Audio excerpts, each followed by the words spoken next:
and welcome to SPM IS Academy. Today we will analyze important newspaper articles of 15th September 2020. Please note you can download the PDF version of today's newspaper analysis by clicking the link given in the comment section. You can download the PDF version of August 2020 magazine from our website spmisacademy.com. You can also join our WhatsApp group through the link given in the description section for more study materials. This is the list of the topics that we'll cover from today's newspaper. And the first article is taken from editorial segment. It is about possibility of life on Venus. And this topic is important from our syllabus paper 4 science and technology point of view. So let us see what is the current development. A team of international astronomers and scientists have found phosphine gas in the atmosphere of Venus. तो इसका inference समझते हैं, इसका significance समझते हैं. देखो, phosphine gas can be produced only in two manners. पहला, through industrial process, तो इंडस्ट्रीज फॉस्फीन गैस से रिलीज कर सकती हैं. दूसरा, some bacterias have capability to release phosphine gas. तो एक बात तो तय है कि अगर वीनस के एटमॉस्फेयर में फॉस्फीन गैस मिली है तो वो इंडस्ट्री से तो रिलीज हुई नहीं होगी. सो इससे यही लॉजिकल कंक्लूजन ड्रॉ किया जा सकता है कि this phosphine gas must have been released by bacterias. So this is the important inference, important significance of discovery of phosphine gas in Venus atmosphere. This is an indicator that there may be life present in Venus, either in its atmosphere or on the surface of Venus in the form of bacteria. ये एक important achievement है and important inference of this discovery of phosphine gas in Venus atmosphere. तो अब जब देखते हैं और analysis करते हैं कि क्या सच में लाइफ पॉसिबल है वीनस के सरफेस पे या उसके एटमॉस्फेयर में, तो साइंटिस्ट लोगों का जवाब है कि Venus actually can not support life. देखो, कारण भी बताया उन्होंने. वीनस का जो टेम्परेचर है दैट इज़ क्वाइट हाई. आप देखो तो वीनस का टेम्परेचर है समवेयर अबाउट 464 डिग्री सेल्सियस और वीनस एटमॉस्फेयर बहुत ही ज़्यादा एसिडिक है. तो ऐसे कंडीशंस में लाइफ किसी भी फॉर्म में, चाहे बैक्टीरिया हो या किसी और फॉर्म में, पॉसिबल नहीं है. फिर उनसे ये भी पूछा गया कि फिर फॉस्फीन गैस किस तरह से आई होगी एटमॉस्फेयर में ऑफ द वीनस. उन्होंने इसको भी एक्सप्लेन करने की कोशिश की है कि पहले कभी मिलियन ईयर्स अगो वीनस का ये जो कंडीशंस है टेम्परेचर का और एसिडिटी का, वो इतना हार्श नहीं होगा बहुत पहले, और उस टाइम में लाइफ होगी इन वीनस एटमॉस्फेयर. और वो बैक्टीरिया जो मिलियन ईयर्स अगो थे वीनस के एटमॉस्फेयर में, उन्होंने फॉस्फीन गैस रिलीज़ की होगी और ये फॉस्फीन गैस तब से अभी तक वीनस के एटमॉस्फेयर में कंटिन्यू है. बट अभी का जो कंडीशन है वीनस का, जो उसका टेम्परेचर है और जो उसकी एसिडिटी है, उस कंडीशंस में लाइफ किसी भी फॉर्म में पॉसिबल नहीं है. So that is one important outcome of this discovery कि पहले कभी वीनस के एटमॉस्फेयर में बैक्टीरियल फॉर्म में लाइफ रही होगी. अब जरा एक बार ब्रीफली ये भी समझ लेते हैं, ये सवाल कभी कभार प्रीलिम्स में पूछ लिया जाता है कि जब सबसे नज़दीक सन के मरकरी है, जब मरकरी सबसे नज़दीक है तो सबसे ज़्यादा टेम्परेचर मरकरी का होना चाहिए. लेकिन आप इस डायग्राम में देखो, मरकरी से भी ज़्यादा गर्म है वीनस. वीनस का एटमॉस्फेयर सबसे ज़्यादा गर्म है और बहुत ज़्यादा, मरकरी के तुलना में लगभग 3 गुना ज़्यादा गर्म है. आप देखो, सो क्या कारण है, this question can be asked. तो देखो, वीनस का जो एटमॉस्फेयर है उसमें बहुत ज़्यादा डेंस फॉर्म में कार्बन डाइऑक्साइड और नाइट्रोजन गैस अवेलेबल हैं. 96.5% is carbon dioxide and remaining 3.5% is nitrogen. और ये दोनों के दोनों gas green house effect produce करते हैं. I hope green house effect आप सब समझते हैं. मैं पहले भी न्यूज़पेपर एनालिसिस में करा चुका हूँ कैसे सरफेस से आने वाले रेडिएशंस को ये गैसेस ट्रैप कर लेते हैं. तो because of such A high density of green house gas in the form of CO2 and nitrogen, Venus हमारे सोलर सिस्टम का हॉटेस्ट प्लैनेट है, इवन हॉटर दैन मर्क्यूरी. अब इस टॉपिक के बेसिस पे हमने एक आपको प्रैक्टिस क्वेश्चन दे रखा, आप इसको अटेम्प्ट कर सकते हैं and you can submit the answer in the comment section. The next article is taken from international segment. It is about hybrid warfare. This topic is important from our syllabus paper 4 cyber security point of view. देखो, current news समझते हैं. तो Indian express newspaper ने, जिसके अंदर ये article आया है, उसने बाकी दुनिया के कई अलग अलग इंटरनेशनल न्यूज़पेपर्स के साथ मिल करके एक जॉइंट इन्वेस्टिगेशन की है, जिसमें उसने पता किया है कि चाइना की एक कंपनी जिसका नाम है जेनहुआ डाटा इंफॉर्मेशन टेक्नोलॉजी कंपनी, वो हमारे देश के, इंडिया के कई सारे important, even thousands and thousands of important dignitaries के प्रोफाइल को क्रिएट कर रही है, उनके बारे में सारे के सारे इंपॉर्टेंट डेटा जो पब्लिक में अवेलेबल हैं उनको कलेक्ट कर रही है। फिर से समझो, ये जो डेटा मैनेजमेंट कंपनी है Zhenhua data information technology company of China, हमारे देश के जो इम्पोर्टेंट डिग्नेटरीज़ हैं जैसे कि चीफ जस्टिस ऑफ इंडिया या रिटायर्ड जजेस ऑफ सुप्रीम कोर्ट या फिर कोई इम्पोर्टेंट एग्जीक्यूटिव या फिर चीफ सेक्रेटरी, उन सब से रिलेटेड इंफॉर्मेशन, उनकी लाइक्स डिसलाइक्स, उनके इंक्लिनेशंस, एसोसिएशंस, कौन कौन से ऑर्गेनाइजेशन से वो जुड़े हुए, हर एक इन्फॉर्मेशन को वो एक एक प्रोफाइल को डेवलप कर रहे हैं। ये इंफॉर्मेशन, ये इन्वेस्टिगेशन करके पता किया है इंडियन एक्सप्रेस न्यूज़पेपर ने। देखो, इसमें कोई डेटा लीक नहीं हुआ है, ऐसा नहीं है कि कोई क्लासिफाइड डेटा उन्होंने चुराया है। जो भी डाटा पब्लिक में अवेलेबल है, न्यूज़पेपर में आता है, मैगजीन में आता है, किसी एक पर्टिकुलर पर्सन को लेकर के, मान लो ऐसे बोबडे साहब जो हमारे चीफ जस्टिस ऑफ इंडिया, उनके सारे डेटा को वो एक जगह कंपाइल कर रहे हैं। तो अब इससे क्या हम इन्फरेंस ड्रॉ कर सकते हैं, क्या हम समझ सकते हैं? इंडियन एक्सप्रेस न्यूज़पेपर में ये फिर कंक्लूजन भी दिया गया है कि ये सारे डेटा को ड्रॉ करके वो इंडिया के अंदर जो इम्पोर्टेंट पर्सनालिटीज़ हैं उनके थॉट प्रोसेस को समझने की कोशिश कर रहे हैं।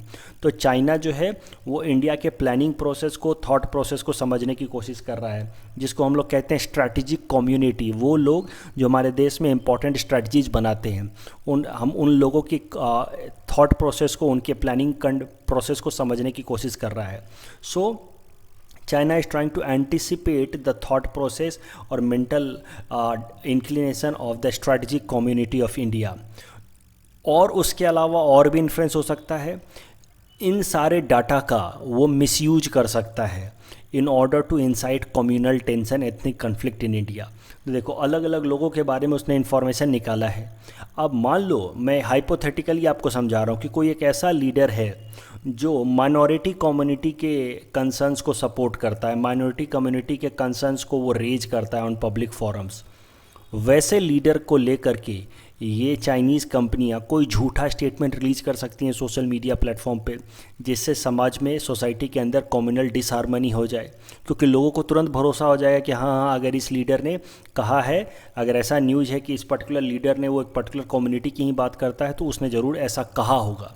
आई होप आई एम नॉट, मैं किसी का भी नाम लेना नहीं चाहता हूँ in order to avoid unnecessary controversy, but I hope आप ये पॉइंट समझ गए हैं कि जब एक पर्टिकुलर लीडर की एक पर्टिकुलर तरह की इमेज होती है और दुनिया के बाकी कंट्रीज़ को भी पता है कि इस लीडर का इस तरह का इमेज है, फिर उससे रिलेटेड कोई झूठा इन्फॉर्मेशन या स्टेटमेंट या कोई डिस्टॉर्टेड स्टेटमेंट वो पब्लिक में रिलीज़ कर सकते हैं, सोशल मीडिया प्लेटफॉर्म पर रिलीज़ कर सकते हैं, जिससे हमारे देश में एथनिक कन्फ्लिक्ट बढ़ सकता है। सो इस तरीके से जो डाटा प्रोफाइलिंग की जा रही है अलग अलग इंपॉर्टेंट पर्सनालिटीज़ की, उसका इस तरीके से इंडिया के अगेंस्ट मिसयूज हो सकता है। इसको फिर नाम दिया गया है hybrid warfare tactics. Hybrid warfare, hybrid मतलब तो आप समझते ही हैं, मिक्सचर ऑफ टू थिंग्स। तो इस आर्टिकल में कहा गया है कि China is now developing a hybrid warfare tactics, मतलब दो मिक्सचर, दो अलग तरह के वॉर को इंडिया के साथ रेज कर रहा है। एक तो कन्वेंशनल वॉरफेयर है ही, जो बॉर्डर्स पे हमारे सोल्जर्स, चाइनीज़ सोल्जर्स के अगेंस्ट फेस कर रहे हैं, वो है कन्वेंशनल वॉरफेयर। उसके अलावा चाइना अलग अलग तरीक़ों से साइबर सिक्योरिटी थ्रेट करके या सोशल कन्फ्लिक्ट को इंसाइट करके China is promoting different kinds of warfare within the country. इन दोनों को मिला करके China is trying to promote a hybrid warfare, a mixed warfare tactics against India. तो ये हाइब्रिड वॉरफेयर टैक्टिक्स का इस्तेमाल आप अपने आंसर राइटिंग में कर सकते हैं, और उसमें आप ये पर्टिकुलर एग्जांपल भी दे सकते हैं कि कैसे चाइना डाटा प्रोफाइलिंग करके शायद से हमारे देश के अंदर कम्युनल डिसहार्मनी प्रमोट करने की कोशिश कर रहा है। The next article is taken from national segment. It is about official languages of India. This topic is important from our syllabus paper 2 post consolidation history. तो देखो, इस आर्टिकल का पहले बैकग्राउंड समझ लेते हैं। कल ही मैंने आपको बताया था कि 14 September is celebrated as Hindi day in our country, क्योंकि इसी दिन इन 1949 कॉन्स्टिट्यूएंट असेंबली ने हिंदी को इंडिया का ऑफिशियल लैंग्वेज एक्सेप्ट किया था। लेकिन प्रॉब्लम क्या है कि बहुत सारे साउथ इंडियन स्टेट्स आज तक हिंदी को अपोज करते हैं। वो आज तक वो मानते हैं कि हिंदी को उनके ऊपर अनफेयर तरीके से इम्पोज किया जा रहा है, और ये पर्टिकुलर आर्टिकल में भी यही कहा गया है। कल जब सेंट्रल गवर्नमेंट हिंदी दिवस मना रही थी 14 सितंबर को, तो वैसे टाइम में farmer Karnataka chief minister HD Kumaraswamy criticized central government. He said that center is imposing Hindi Divas it is not a national language, x CM। तो अब जरा बैकग्राउंड समझते हैं, ये नेशनल लैंग्वेज का पूरा डिबेट का बैकग्राउंड समझते हैं। It will help you in writing a good essay also. तो देखो, बहुत सारे ऐसे हम इम्पॉर्टेंट पर्सनालिटीज़ हैं या थे पहले जो चाहते थे कि हिंदी को एक नेशनल लैंग्वेज बना दिया जाए। उसमें सबसे आगे हैं गांधी जी। वो चाहते थे कि हिंदी को एक नेशनल लैंग्वेज बना दिया जाए, मतलब सारे लोगों को कम से कम हिंदी तो आनी ही चाहिए। देखो, नेशनलिटी का एक इम्पॉर्टेंट बेसिस होता है लैंग्वेज, जिसके बेसिस पे हम एक दूसरे को पहचानते हैं कि yes we belong to this particular nation.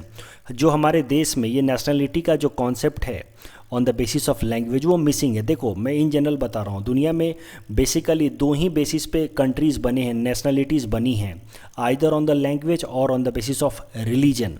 European countries को देखो तो सारे European countries their nationality is on the basis of language, या फिर कुछ एक इस्लामिक कंट्रीज़ हैं their nationality is on the basis of religion. For example Saudi Arabia की नेशनलिटी है on the basis of religion, जबकि आप यूरोप में देखो तो जितने भी छोटे छोटे कंट्रीज हैं, सर्बिया, मैसेडोनिया, सब की nationality on the basis of language. हमारे देश में कुछ भी नहीं है, हमारे नेशनलिटी जो है that is neither on the basis of language nor on the basis of religion. इसीलिए हमारा जो नेशनलिटी है उसको हम लोग कहते हैं स्यू जेनरिस, स्पेशल। हमारा नेशनलिटी है कि हम कैसे एक दूसरे को आइडेंटिफाई करते हैं कि वी आर इंडियंस। उसकी नेशनलिटी का बस एक ही बेसिस है कि हमारे जो फोर फादर्स थे, हमारे जो एंसेस्टर्स थे, उन्होंने मिल करके अंग्रेज़ों के साथ लड़ाई लड़ी है। इंडियन नेशनल मूवमेंट हमारे फोर फादर्स ने मिल करके लड़ी है। अगर कोई इंसान महाराष्ट्र का है और कोई असम का है, दोनों के बीच में एक नेशनलिटी यानी कि कॉमनलिटी बस यही है कि दोनों के जो फोर फादर्स थे they fought together against Britishers. तो that is the basis of our nationality, that is the basis on which we identify each other as Indians. और इसी कारण से जो मूवमेंट चलाया गया था अगेंस्ट ब्रिटिशर्स उसको हम कहते हैं Indian national movement, because that movement helped in formation of India as a nation. Otherwise before this movement against Britishers India was not as a nation. हमारा देश अलग अलग नेशनलिटीज़ में बटा हुआ था, कोई मराठा था, कोई पंजाबी था, कोई कुछ था। सो दैट वे ये आज़ादी के बाद एक कॉन्सेप्ट लाया गया कि क्यों ना हम हिंदू को प्रमोट करें एज ए नेशनल लैंग्वेज। सारे लोग अगर हिंदी बोलें, ऐसा नहीं कि अपने वर्निकुलर लैंग्वेज को छोड़ दें, लेकिन सब लोग अगर हिंदी बोलें तो एक कॉमनलिटी डेवलप होगी और हमारी भी नेशनलिज्म स्ट्रांग होगी। और ये आइडिया को सबसे ज़्यादा सपोर्ट किया महात्मा गांधी ने, लेकिन जो नॉन हिंदी स्पीकिंग पॉपुलेशन थे उन्होंने इसका अपोज किया। तो जरा देखते हैं किस तरह के मेजर डिबेट थे। जो सपोर्टर्स थे हिंदी के वो कहते थे कि it will promote unity and integrity, और just since largest number of the people in our country speak Hindi, तो बाकी लोगों को भी हिंदी सीख लेनी चाहिए। इस तरह से एक यूनिटी हमारे देश में डेवलप होगी। लेकिन जो इसके अपोजर थे, जो इसको अपोज कर रहे थे, उनका कहना था कि जो लोग हिंदी नहीं बोलते हैं उन पे अनफेयर तरीके से हिंदी को इम्पोज करना ठीक नहीं है। उसके अलावा हिंदी के भी अलग अलग बोलियां हैं, तो कौन सी बोली सीखी जाए ये भी अपने आप में डिबेट था। और अगर हिंदी को कंपलसरी कर दिया गया तो फिर अगर हिंदी लैंग्वेज को कंपलसरी कर दिया गया तो वो लोग जो हिंदी नहीं बोलते हैं उनको एम्प्लॉयमेंट अटेन करने में प्रॉब्लम होगी। So these we are some of the oppositions brought by the Hindi opposers. और ये डिबेट आज तक चल रहा है। आपने देखा कि कैसे HD कुमारस्वामी क्रिटिसाइज़ कर रहे हैं। सो ये डिबेट आज तक चल रहा है। अब जरा देखते हैं कि आखिर फाइनली सॉल्यूशन क्या निकाला गया। तो एक फाइनल सॉल्यूशन जो कॉन्स्टिट्यूएंट असेंबली में निकाला गया उसको हम लोग कहते हैं मुंशी अयंगर फार्मूला। इन दोनों लोगों ने मिल करके ये फार्मूला दिया था, मुंशी और अयंगर साहब ने। तो इन्होंने क्या फार्मूला दिया? इन्होंने कहा कि इंग्लिश को कंटिन्यू किया जाए अलॉन्ग विथ हिंदी। देखो, हिंदी को तो इन्होंने ऑफिशियल लैंग्वेज बना ही दिया कॉन्स्टिट्यूएंट असेंबली में कि हमारे देश की ऑफिशियल लैंग्वेज होगी हिंदी, मतलब ऑफिशियल पर्पसेस के लिए, सरकारी कामकाज के लिए हिंदी का इस्तेमाल होगा।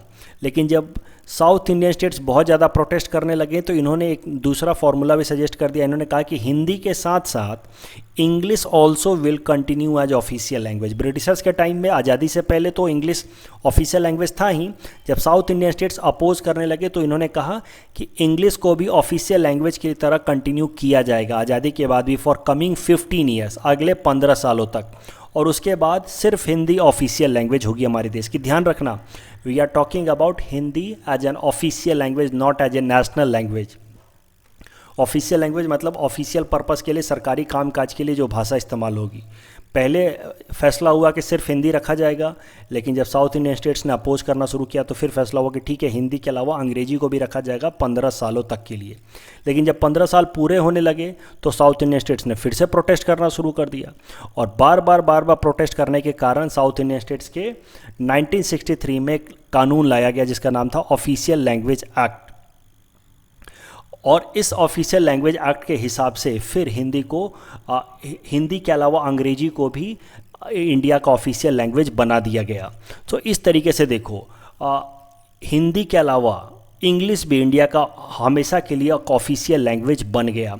This way India became officially bilingual, मतलब हमारे देश की अब 2 ऑफिशियल लैंग्वेज है। जरा कॉन्स्टिट्यूशन प्रोविजंस देखते हैं। देखो, article 343 of the Indian constitution says that the official language of the union shall be Hindi in Devanagari script, while Article 351 says that it mentions directive for development of Hindi language accordingly. It shall be duty of the union to promote the spread of Hindi language. तो ये 2 important articles हैं regarding Hindi language. Article 343 में कह दिया गया कि हिंदी हमारी official language होगी, वो हिंदी जो देवनागरी स्क्रिप्ट में लिखी जाती है।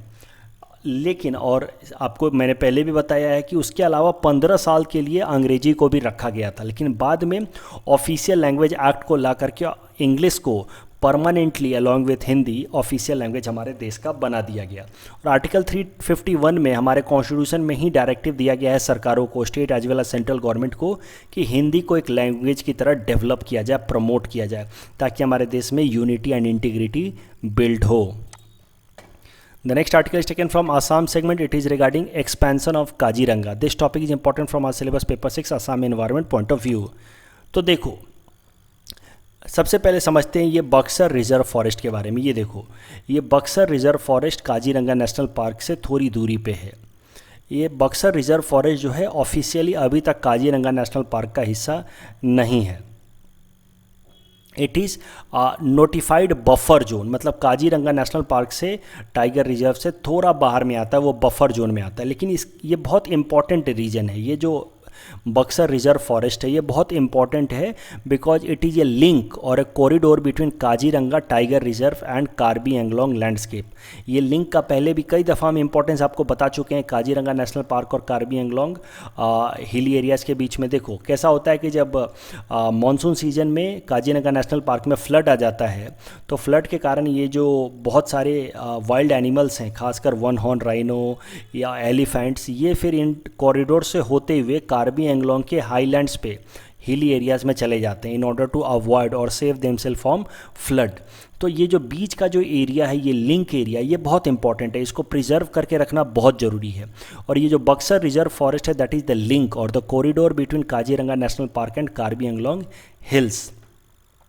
और इसकी लगभग एरिया है 33 स्क्वायर किलोमीटर। और अभी तक ये जो बक्सर रिजर्व फॉरेस्ट है ये काजीरंगा टाइगर रिजर्व एरिया के अंदर फॉर्मली नहीं आता है, ऑफिशियली नहीं आता है। This Buxar reserve forest formally is under Nagaon territorial division of state forest department. तो मुद्दा ये है, फिर से समझो, मैं कंक्लूड कर रहा हूँ कि काजीरंगा नेशनल पार्क और कार्बी एंगलोंग के बीच में बक्सर रिजर्व फॉरेस्ट जो Nagaon territorial division of state forest department के अंतर्गत आता है। It is not part of Kaziranga tiger reserve.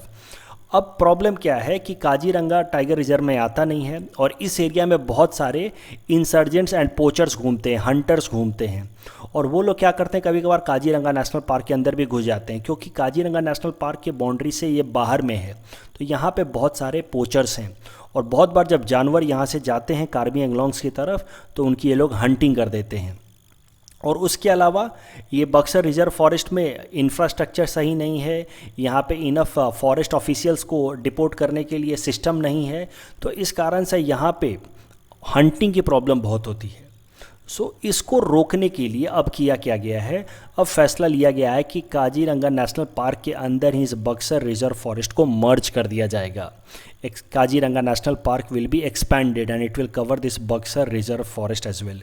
तो एक बार जब ये बक्सर रिजर्व फॉरेस्ट भी इसके अंदर आ जाएगा तो काजीरंगा की जो अथॉरिटीज़ हैं जो स्पेशली काजीरंगा को प्रोटेक्ट करने के लिए बनाई गई हैं वो बक्सर रिजर्व फॉरेस्ट को भी प्रोटेक्ट करेंगे। तो automatically the problem of poachers insurgency will be tackled.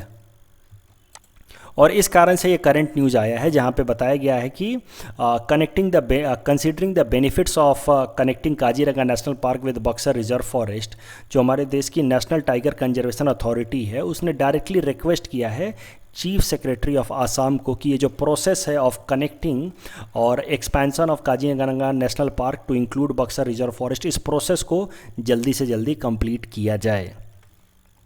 इस टॉपिक के बेसिस पे हमने आपको एक प्रैक्टिस क्वेश्चन दे रखा है, आप इस प्रैक्टिस क्वेश्चन को अटेम्प्ट कर सकते हैं and you can submit the answer in the comment section. In our segment most probable upcoming UPSC prelims, most probable PT topics for APSC, today we will cover topic number 19 to 21. Topic number 19 is Khelo India Games 2020 tally. So Assam was ranked 7 in Khelo India Games 2020 while Maharashtra ranked at the top in the Khelo India Games. Please attempt this question that is based on topic number 19. Topic number 20 is about Assam Sahitya Sabha Award.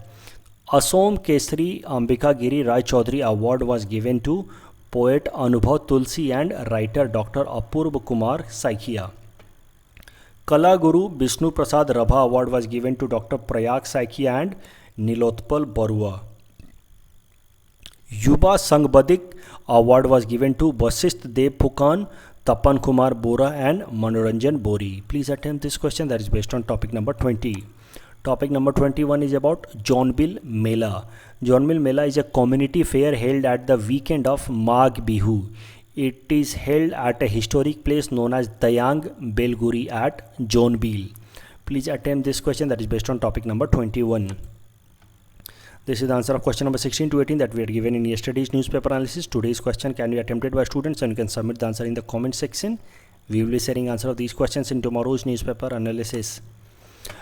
Let us discuss briefly the answer of questions. Practice question that was given in yesterday's newspaper analysis, ये था पहला practice question. इसके दो statements थे. Deputy Speaker of Lok Sabha is elected according to the Article 89 of the Indian Constitution. ये statement गलत है. Deputy Speaker of Lok Sabha is elected according to the Article 93 of Indian Constitution.